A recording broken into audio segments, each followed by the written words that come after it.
How you guys doing today? It's Anthony Gangi. Welcome to another episode of Tier Talk. Guys, I want to compliment a dialogue that we had maybe a few months back about the vision statement and then underneath that, what would be the mission or the value statement. I think it's very important that we kind of understand how important that is to the agency, especially right now. When we're looking for recruitment, we do need something that people can connect to, especially with today's generation. And I just want to go over a few tips that I think will help us make sure that what we're saying in those mission statements and what we're trying to accomplish in the mission actually makes sense. And guys, it is important because if we don't have something that people can connect to, again, especially in today's day and age, then we're going to get people either in here for the wrong reasons or just people that just don't find value and purpose in the profession because it's not expressed in any way. So again, I think it's going to be a great dialogue. Connie's going to sit in with us, but real quick, just want to announce my sponsors. So we have American Military University. If you guys are looking for a degree, seek higher education, please check out American Military University. Very supportive of what we do in corrections, very supportive of what we do here on Tier Talk. And again, guys, I mean, let's get some experience back into the classroom. So if you guys get a chance, it's a great online school, so please check it out. We also have Guardian RFID from inmate tracking and cell checks to cloud-based business and artificial intelligence. Guardian RFID digitally transforms jails, prisons, and juvenile detention facilities of every size. Visit guardianrfid.com for more information. If you guys get a chance, please check out their YouTube channel because we also post content up there as well, some good tips, some good advice. And we also have Inmate Manipulation Decoded. Link to that is in the description. It's a great book. It's about inmate manipulation. And guys, me and Russ just did a video. It's pushing 800 views. Signs, and I think it was around 18, maybe even more because it was a discussion, that you're overly involved with an inmate. We have 2 shorter minute videos, so basically 2 minutes worth of 18 signs, but then me and Russ developed a discussion on it, which is actually doing very well. It kind of goes into depth of each of those signs. And we also have my latest book, Lessons Learned While Working in Prison, My Journey from Officer to Administration. The book is doing very well. Basically, it's about taking your career up a notch. So it gives you a lot of good advice that you could take at any level or you could take into any level. And I just found out it's being used in Australia. My boy just showed me a picture of him receiving it and showing his people. And I also believe the book is going to make it into the hands of the Commissioner of Massachusetts. So the book is doing its rounds, and I'm very proud of it. And we have it's not just me in that book, by the way. We have a lot of people that participate in that book, including my lovely. Are you going to smile or am I going to keep on saying love? Oh, there it goes. Young guest, Connie. What's up, Connie? Hello.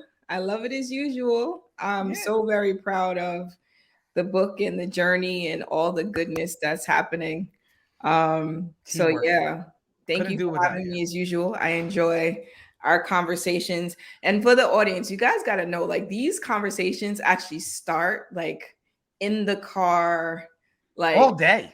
Yeah, like they start with like hey, I got a great idea about something, right? And then we exchange some tips and our own thoughts on the something. And then it's some conversation on the way home. He has almost a 2-hour commute. So it's that conversation. And then it's all here where we've had time to kind of think about it and digest and figure out what direction we want to go.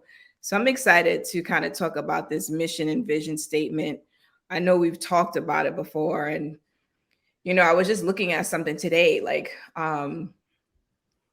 when you actually align with like someone's mission, just how much more productive you are, right? Just because, right? Like, I believe in that, right? It's really just that simple, right? Like, these are the core values that resonate with me, and like, I like it. Like, I want to be involved. So I look forward to it, the journey, the discussion, all of it, because we never know where this conversation goes. Well, Connie, we also have to talk about your success real quick. So who are you? Oh my goodness. So you didn't introduce yourself. I am Connie Alleyne. I am the founder and president of the Civilian Corrections Academy. I am also the author of The Cage Was Her Cocoon. It's been quite a journey of its own.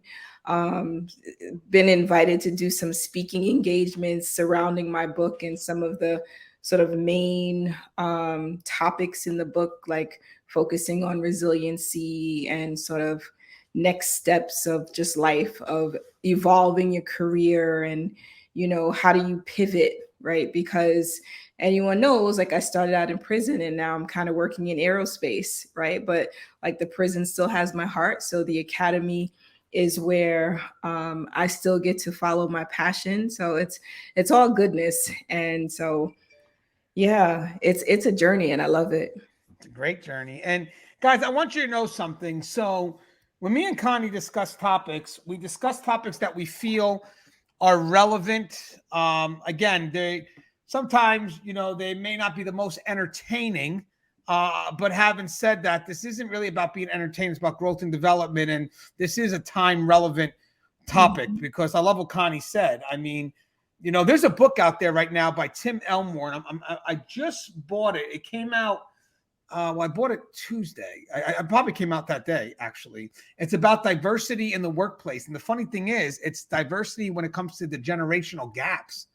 So we're talking about everything from the builder generation, which are like those from like the 1930s or 40s, all the way down to where we're at now, which could be Generation Z, I think, or something, if I'm correct. But I don't know. Kendall's always reminding me what generation she's in. Yeah. But what's great about it is it explains why these different generations act the way they do based on the environment, what's happening at that time, what's relevant. Like builders went through the Great Depression, so they're used to surviving on their own. And then you have the baby boomers, after the war, we had babies, and then the busters where, hey, birth control pill was made. And then, then it went into Generation X, which I think would be us. And then it goes into the millennials and the social media fad and reasons for instant action because of the having this on your phone, the information that we have that people just, it's like people actually now believe that they can choose their leaders. And if they can't, they'll be like, well, yeah, he may be my boss, but he's not my mentor. I'm serious. The book is by Tim Elmore. I recommend it. It's I know the title has diversity in it. And then also there's, I'm reading another book now, and this kind of relates to what we're talking about now. I'm starting to find Liz Wiseman's books pretty interesting. She has a first book out there, or the first book I read of hers was a book called Multipliers. It was a great book. It was basically about how you have leaders that can multiply and, individuals, outcomes, stuff like that. But then you also have people that don't even know that they're diminishing individuals. So basically, actions that they're not aware of. And it's a great book, but her recent book is Impact Players, which I really am enjoying right now. I'm really taking my time with it. I'm midway through. It's a pretty big book. But basically what it's about is it's not always about the leaders. It's about also the people that are the front line. Are they motivated? And this is kind of what the dialogue comes into now. Like, I mean, I could be a great leader, but if I have people that just don't want to get motivated and just hit the wall, I'm very limited in what I can do. I mean, there's a part in the one book where the manager actually says, I'm leading zero. So she goes, what does that mean? He goes, they're zero motivated. I can only do so much. So at one point it's like, okay, we need the leaders to step up, but guys, that should be in partnership with impact players who, want to take the ball and run the extra mile. And what's great about the Impact Player book is she makes a very small and subtle difference, which matters between players that contribute and players that have an impact. Like players that contribute basically just do the job that is within their prescribed role. But impact players do the job that needs to be done. And that's where there's a big difference, where impact players are willing to push things to the finish line, and contributors are more of like, this is a problem, I got to escalate it up. So impact players don't mind challenges. Contributors, they don't want to break away from their routine. But again, talking about this dialogue here. So guys, here's the funny thing. A lot of people think right now that, at least a lot of people I sit next to, sad to say, think right now that, putting together a vision statement. So mind you guys, vision statement is the umbrella, the higher level statement. And then the mission and values relate to the behaviors that take us there. That's the key. I want people to realize that. So the vision is maybe the general purpose of what it is that we're doing. But then again, below that is the actions, and it should be observable actions that take us there. So when people say mission or values, what are we talking about? We're talking about behaviors that can be seen and observed that connect to that bigger vision. Now, I sat next to people who literally have said, I don't see the importance of a vision statement. I think we're wasting a lot of time in trying to create the perfect the perfect verbiage. I said, well, I disagree. I said, I kind of what Connie said, people need something to align to, especially in today's day and age. If they don't have that, if they don't find purpose, then there's no task significance to what they're doing. In today's world, these people that are coming into corrections have to find something that they connect to. And guys, that goes above and beyond just memorizing a mission statement or a vision statement. It's like, what does that really mean? So Connie, you said aligning. Now, especially in today's day and age, like back in the day, maybe we did a job for the money. I get it. But today, these kids, man, that are coming in and they want value in the work that they're doing, or they'll just go elsewhere. So how does, in your mind, that vision or maybe just the mission and value at first, how does that create some level of value for them to connect to stay motivated or better yet, inspired? Right. So I think that we've learned that it's not enough. It's not enough for the job to have good benefits, right? It's not enough for the job, like, oh, it pays well, right? Like, but why am I staying, right? Like, is there a statement of a vision that allows me to see a destination, right? Like, what is my destination here? There is none. Like, especially like if it's a place where there isn't any growth and development, right? Like, many people don't want to be in a place where it doesn't align with their own personal goals, right? And so, yeah, it pays the bills, but it's not going to make me stay because there are things to my core that I don't see represented here, right? And it's kind of like when we talk about, okay, so we want to make sure like we're striving for something, right? Like, because that's where I kind of see the mission. Like, we're striving for something, and like the vision is, this is how we're going to get to there, right? Whatever the there is, right? And so if what we're striving for is something that I don't personally align with, then I'm never going to follow the vision. I'm not going to take those steps to get to that mission point because I don't align with that. So like, if we're not operating from a place of integrity, but integrity is what drives many people, right? Then I can't in good faith continue to work here because this organization doesn't operate from a space of integrity. And so when we think about how does that show up in our workplace, right? We say, yeah, we want to be a learning environment. We want to support people, all these wonderful things. But then as soon as something happens and people start lying or people start blaming, then the integrity that I was aligned with gets thrown away, because clearly that's not how we're operating here, even though we say it's the mission, right?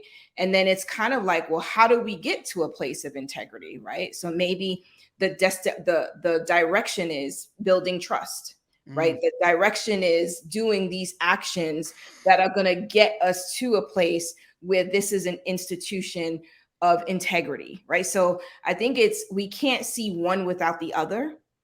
And I want us to be clear that they are not one and the same. Nice. And by the way, I love what you're saying because they're observable actions. Like, so let's say in the mission statement you have, or in the vision statement, you have something vague like the word trust. I'm okay, but the context comes from the values or the mission, which is the behaviors that carry it out. So when it comes to trust, what are we doing in the value? We're building trusting relationships. These should be observable. These should be things that you can actually see being done, and then it translates higher to the vision. And what's funny is a lot of people think that it's hard to make a difference in this profession, that it's too far gone. But I'll be honest with you guys, it's not about the quality of the amount of people. It's not about the quantity of the amount of people that you can impact. It's really about the quality. You can, 5 strong people could change the profession. I mean, think about Tier Talk right now. What do we have? A handful of people, and we have across many platforms, and we did the math the other day, over 50,000 correctional professionals. And trust, it wasn't for YouTube support.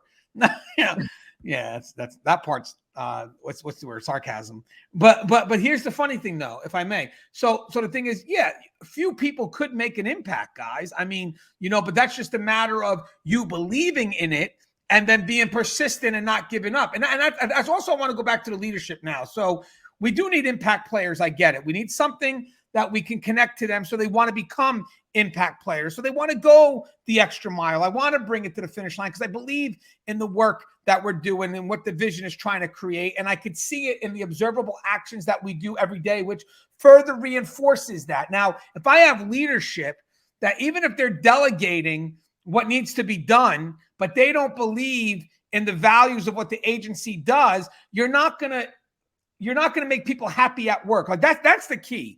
I want people to be happy at work. Is that really something that can't be done? It can, because the choice is on you. But also, as I said, the agency, if they make an effort to connect the people to something, and then we have leadership that sees the importance behind that vision, and they do what they can every day to make sure that the mission and the values promote behavior that connect to that higher level. Guys, this profession could be something that people would want to go into, because right now, everybody's pushing incentive, external incentives, and I get it. People need money.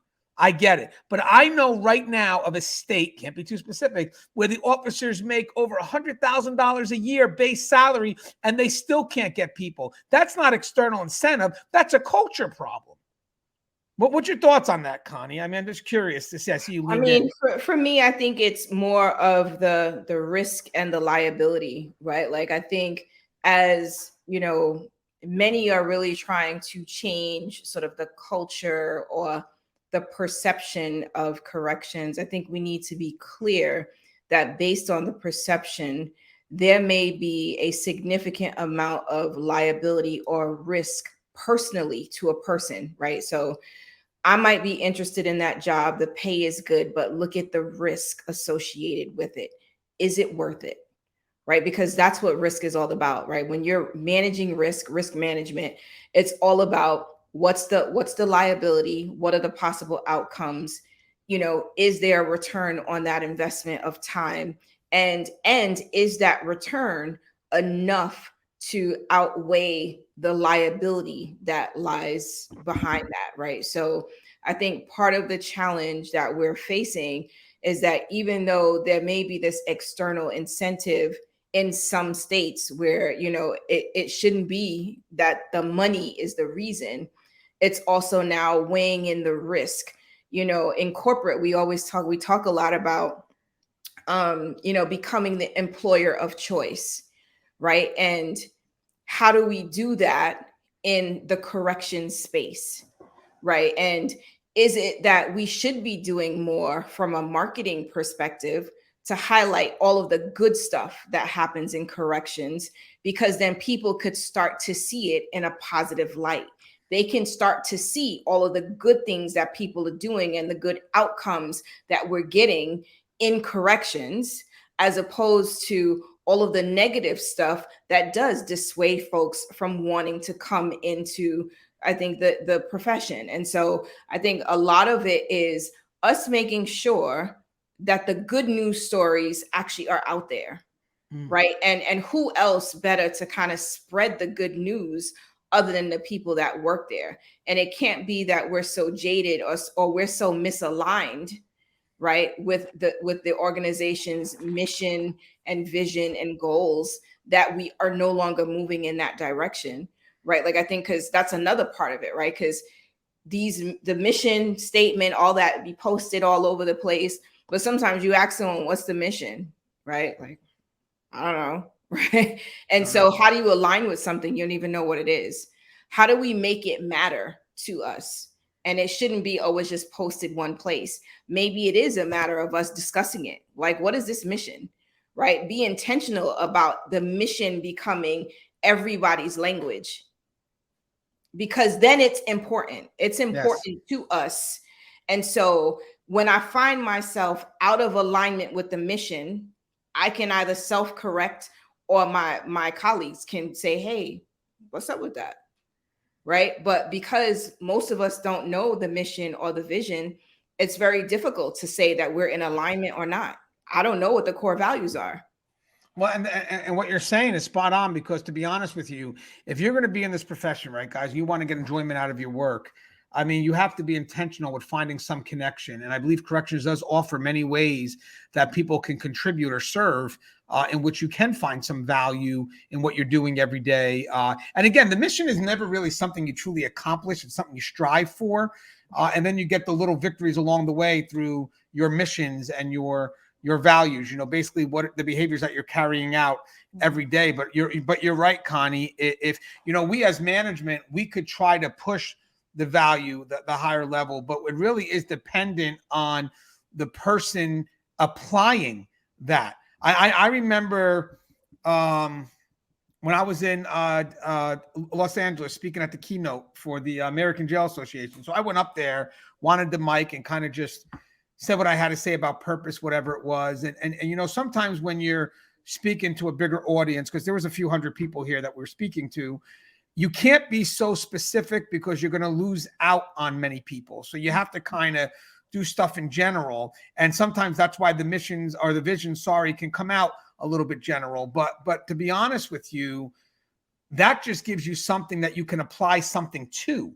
Like I told people, at the end of the day, you may come up and say everything I said was all bullshit, but that's on you. That's not on me. I can give you the words to help try my best to navigate where I think you could find a good connection. And there you could draw whatever specifics you need. But if you come there and see everything in generalities and make no effort to apply anything, that's not on me. That's on you, because everything about connecting to a vision or connecting to even just the independent missions you carry out is intentionality. I mean, I did a little meme yesterday about the importance of intentionality. It takes energy, yes, but if you don't have intentionality in what you're doing, then the problem is, guys, then you're never gonna do anything, because without intentionality, you expect everything to come your way. And I've been in corrections long enough to know that it doesn't work that way, because to be honest with you, if you're working in corrections long enough, the only thing that comes your way, it tends to be the negative.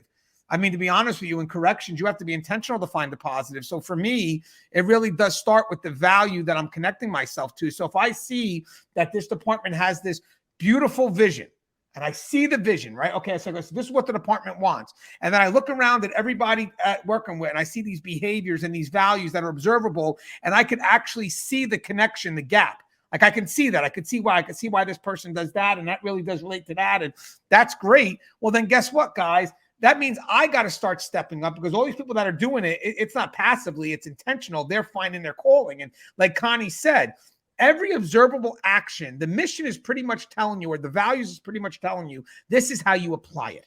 Do this, and you will find value at this higher level. But for the people that don't make the effort, that are not intentional with it, you wind up being miserable. And the sad thing is, guys, misery spreads so much quicker than positivity. And the manager who's trying to motivate people, someone taught me something great the other day, which I'm trying to utilize now. I wish it was in my most recent book, is that gossip is when you think you're venting to people that can't do nothing about it. And then when you wind up, well, why didn't you talk to me about it? Why did you talk? Well, I didn't know. I didn't think you wanted to hear it. No, you just went around and spread this cancer. And now the problem is there's so much negativity here that I have to spend more time cleaning up what you did to kind of move us, forward, as opposed to me really focusing on, really getting people motivated to really take the leap. Like a lot of times, guys, we spend most of our time cleaning up stuff, which really sets us backwards first before we can move forward.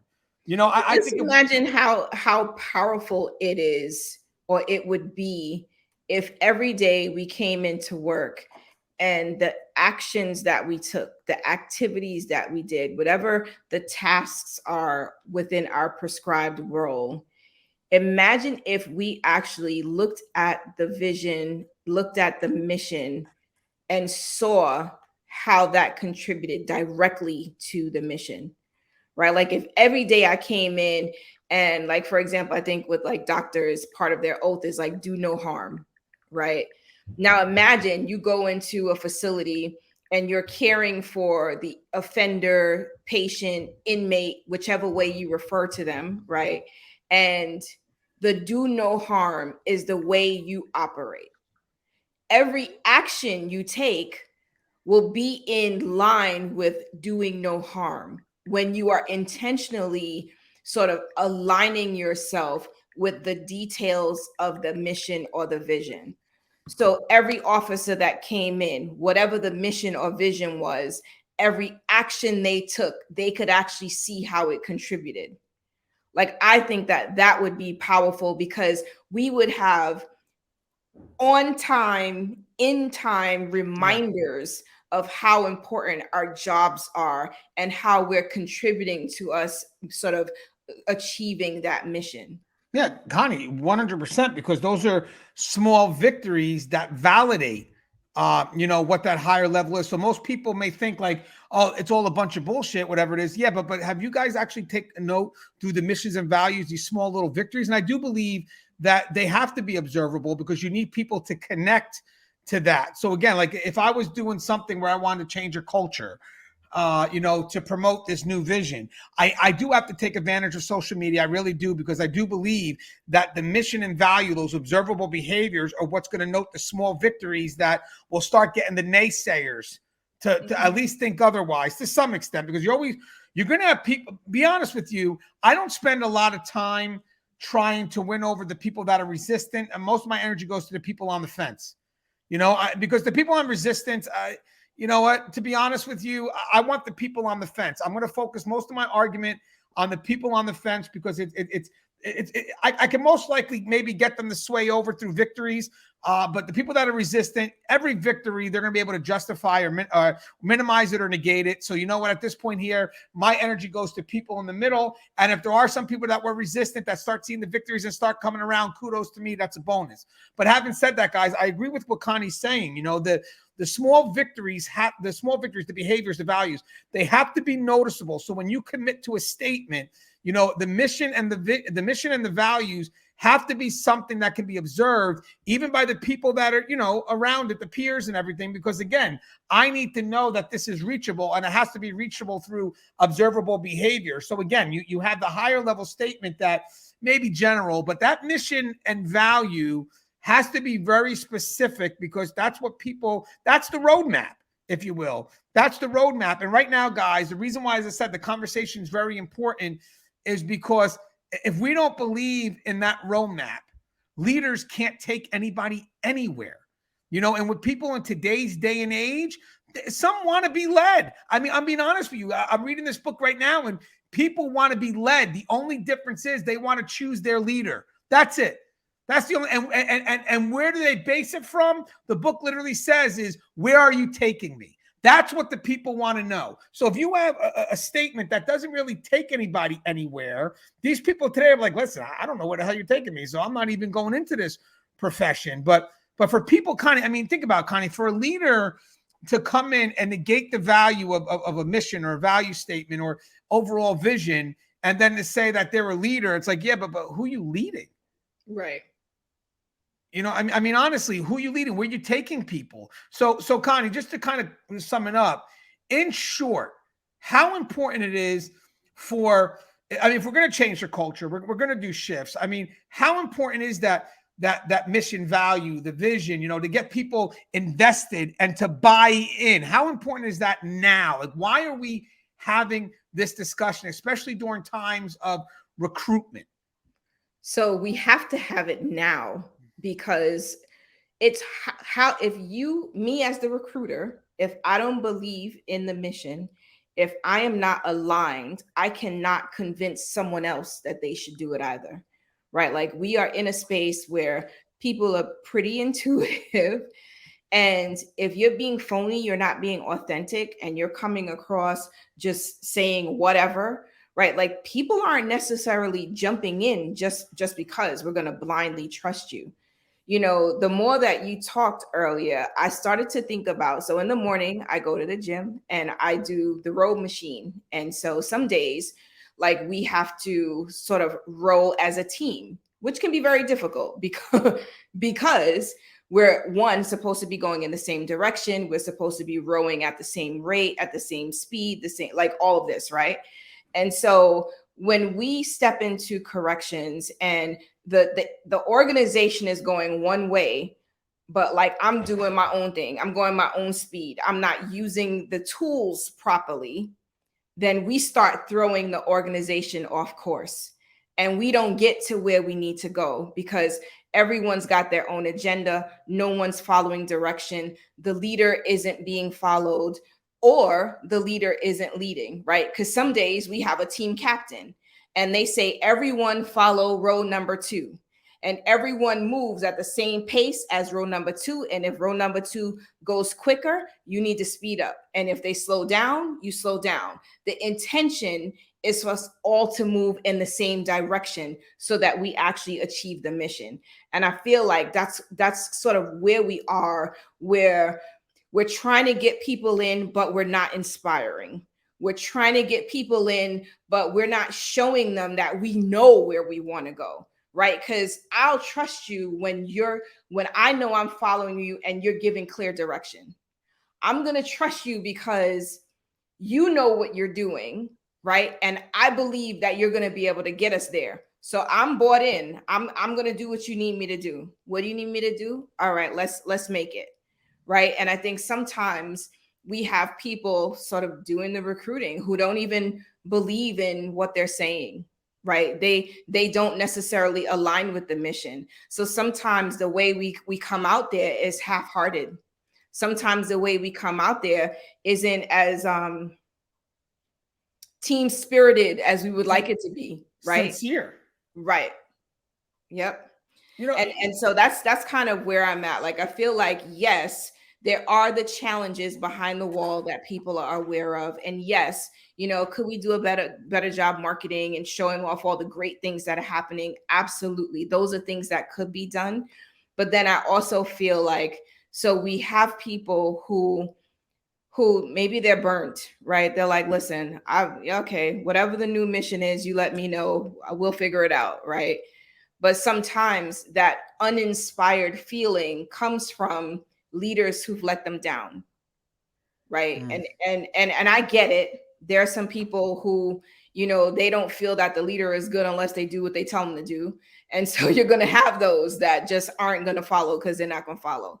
But when you have people who started out on this journey saying like, oh yeah, I'm gonna do this, I'm gonna get this done, blah, blah, blah. And like they're eager, they're involved, they're like, and then they get shitted on, or, something happens where they saw the leader in a different light other than a leader. Connie, I'm going to compliment what you said. Basically, I'm going to steal it and make it my own. But yeah, no. But let me piggyback on something because there's a lot of things you hit real quick that I really want to dive into, and I think that's important. It is about buying into what it is that you're supposed to do. So it's like I've even told officers when you have to give an inmate a directive that you may not find favorable, but it has to be done. How do you translate buy-in on that? I mean, I would find ways. Like, I'm definitely going to let that inmate know the order came from me regardless. If my sergeant told me or not, I'm not a coward.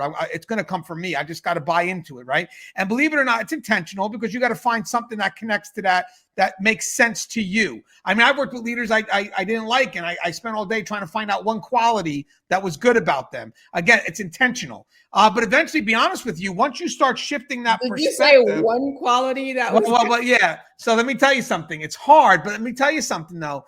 Once you find the first quality, because you start to shift your perspective, others do pop up. But it does start with looking for one, however subtle or small, like, something that makes sense. So something that makes sense to what you're doing. So I'm not talking about, oh, this guy's an asshole, but he's got nice eyes. No, that's irrelevant.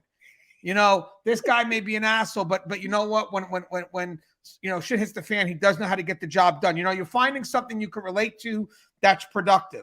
Now, with that said, my biggest thing is when I give out something. So let's say I'm creating a mission, right?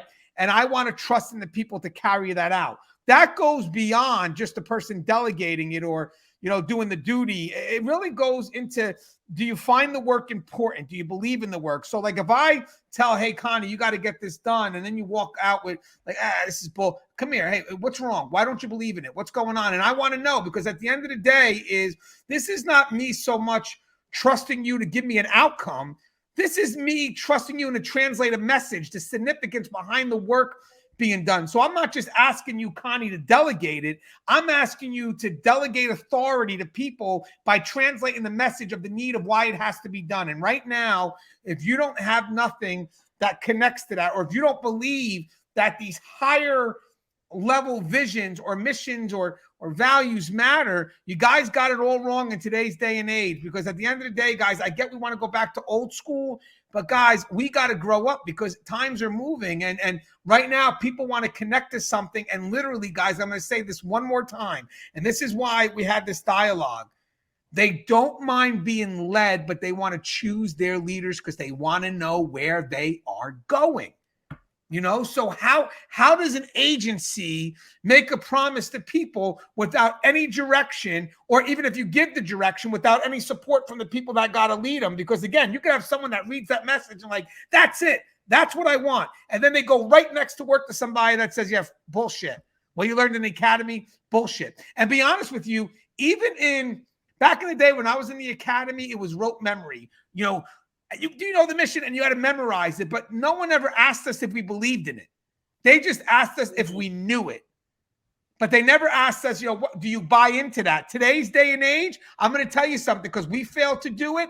The people that are coming in, they're coming in like, I could buy into that. Now, what do we have to do? We got to show that through observable actions that statement is realistic. You know, and I'm going to tell you something. These people are smart. They're going to go into a facility with this vision in mind, and they're going to look at all the behaviors that are happening. And you know what they're going to say? I don't believe any of that because I don't see any of it. So again, if your people aren't committed to observable actions that people could see, that was tough. You know, the problem is they're not going to be motivated to stay. So again, you better set that promise at the beginning, and then you better put those people in a facility that showcases that. Because like Connie said, liability and risk, I don't give a shit about money right now. I want purpose. And if you give me purpose, maybe I'm willing to, you know, go ahead and take a job like this because there's greater value here. But if not, and I don't see it, I'm not going to take the risk. I'm not going to, you know, I'm not going to do any of this, because whatever you told me, that statement is a lie. And I want you to know something, guys.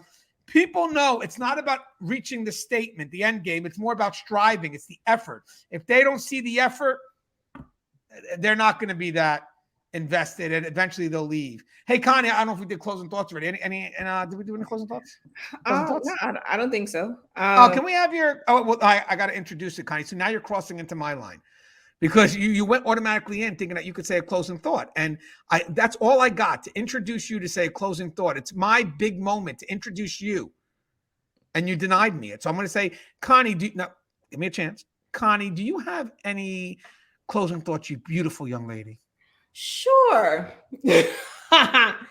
So, I mean, I guess I would just say that, you know, mission and vision statements should have some core elements of the organization and where the organization is going.